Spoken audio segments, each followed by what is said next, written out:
sehingga akhirnya menjadi sangat berhasil setelah saya mendapatkan satu line IDD internasional yang dipakai oleh Presiden Reagan waktu itu tahun 84-an di Nusa Dua Beach Hotel. He is the creator, I am the maintainer. Ya, kadang-kadang aku stop sedikit, soalnya to create something itu perlu ada maintain-nya. Nah, maintain-nya itu munculnya kepada saya maupun sekarang anak-anak gitu.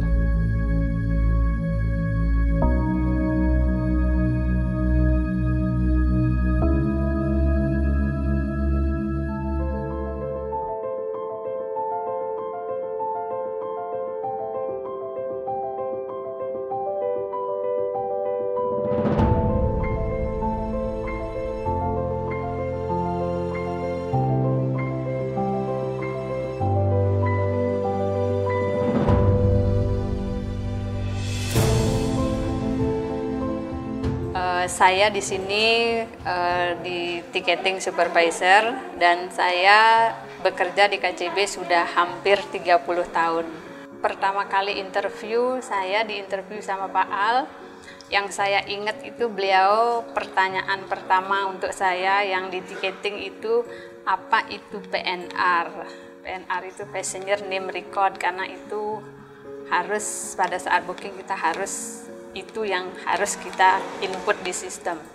Terus yang kedua, Pak Al itu selalu ingin nomor satu, jadi nomor satu apapun produk, apapun segala harus paling cepat Bapak Enda. Makanya kita selalu didorong, disupport supaya terus belajar dan belajar.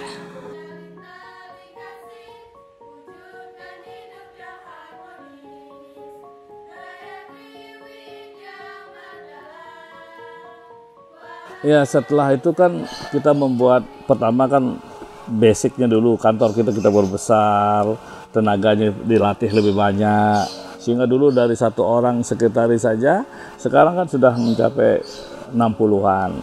Jadi kita harus banyak mempunyai tenaga-tenaga yang terampil, yang bisa mengerjakan pekerjaan kita secara sempurna. Sosok Pak Al Purwa, saya mengenal beliau tidak hanya sebagai seorang pribadi, juga sebagai seorang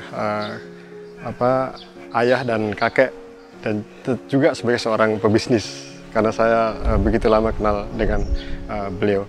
Nah, sebagai seorang pribadi, sebagai atasan, beliau itu sebagai orang yang bisa sebutkan adalah seorang yang sangat humanis. Beliau memberikan perhatian kepada pegawainya dan karyawan yang lain, itu dari sisi-sisi yang tidak banyak orang di tempat lain dapatkan. Tidak hanya memberikan kompensasi saja, tapi beliau juga memberikan kesempatan timnya, pegawainya untuk berkarir, tapi juga memberikan kesempatan untuk belajar. Jadi waktu itu saya pernah, Pak, saya mau kuliah lagi, oh ya silahkan, ambil diatur jamnya, yang penting kerjaan beres begitu. Saya menyelesaikan pendidikan saya. Lalu yang keempat, beliau memperhatikan secara personal. Jadi sebagai seorang pegawai, ketika mendapatkan hal itu tentu sebuah keistimewaan yang tidak banyak diberikan di tempat lain. Dan ini terbukti orang-orang yang bekerja dengan Pak Al itu mereka bisa bekerja dengan betah dan lama. Seperti saya bekerja untuk beliau 20 tahun, lebih 21 tahun untuk saat ini.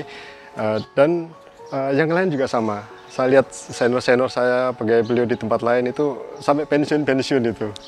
Saya sudah 34 tahun bekerja di sini. Ya, saya ikut di sini dari sebelum rumah ini. Saya dari Seminyak dulu, baru ikut pindah ke sini. Ya, yang berkesan mungkin pelajaran hidup ya untuk saya, karena saya mungkin dari kecil, ya anggap dari kecil. Saya di sini dari umur 16 tahun waktu itu.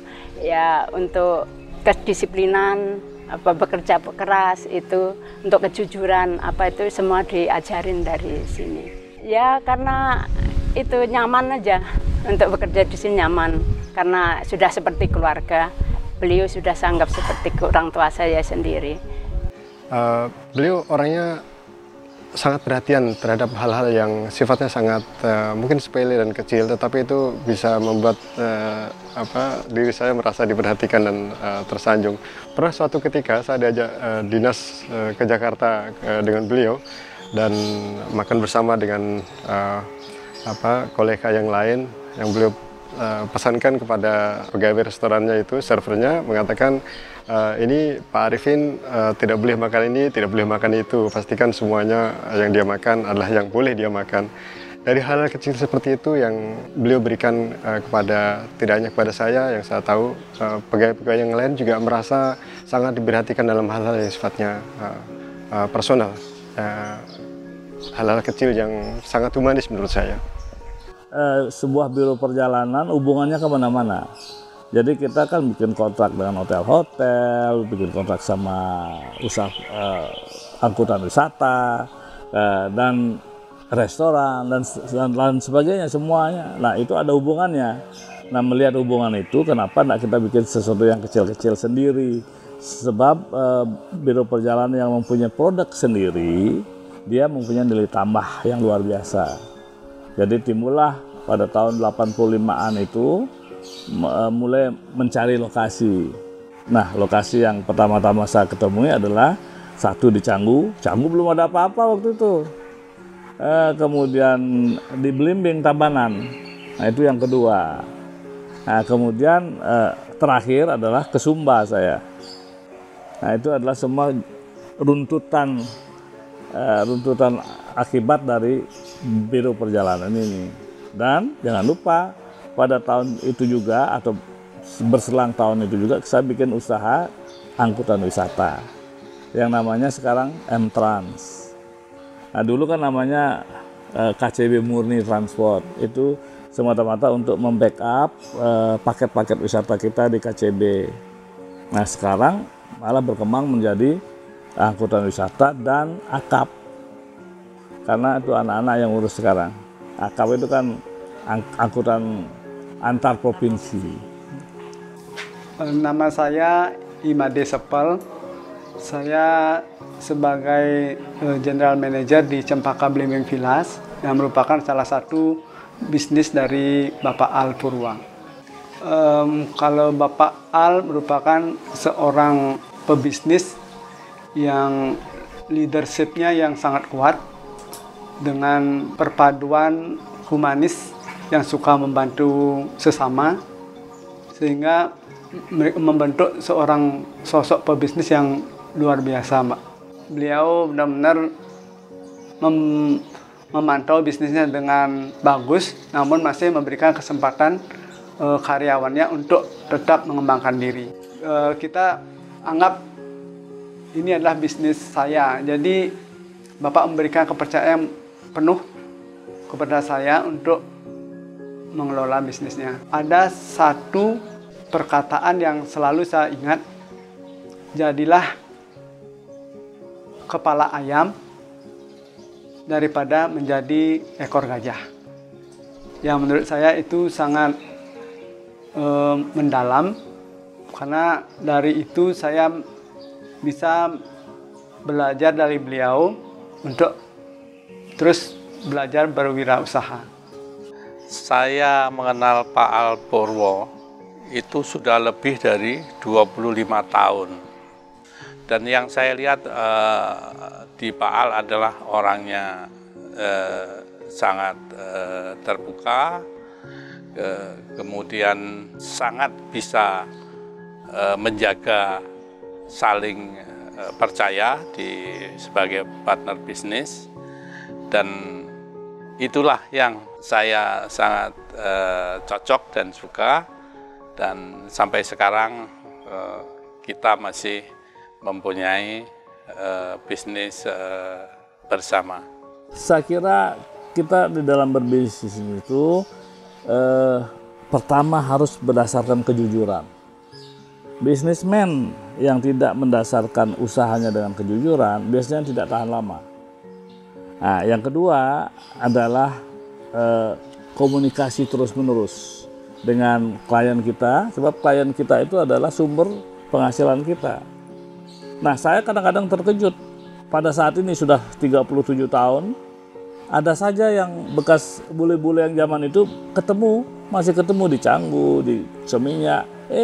Kamu kenal, saya masih loh jadi klien kamu dari tahun sekian, itu 80 sekian sampai sekarang. Nah ini kan membanggakan sekali.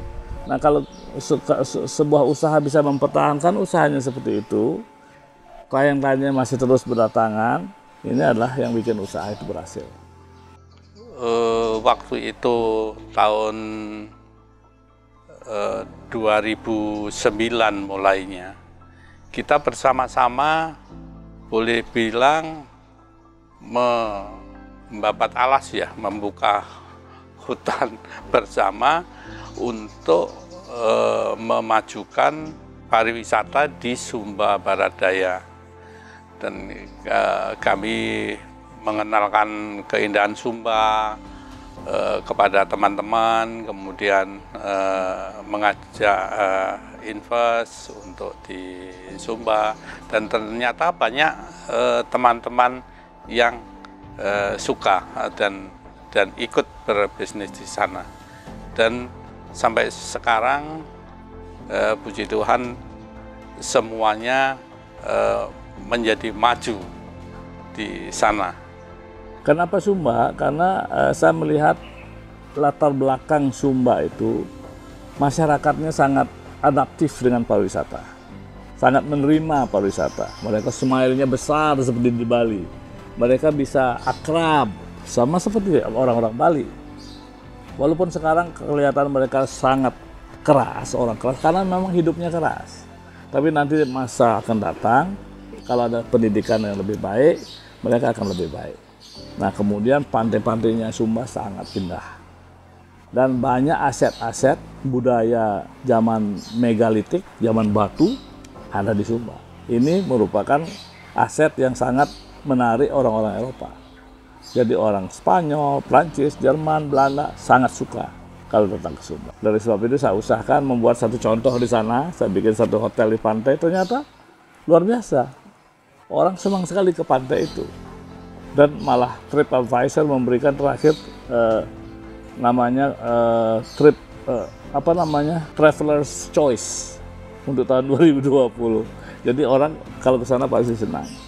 Dan karena di sana memang SDM-nya sangat rendah, saya sangat berhasil untuk membawa teman ke sana untuk membangun sekolah hotel, hospitality school, untuk membantu SDM untuk menjadi lebih baik.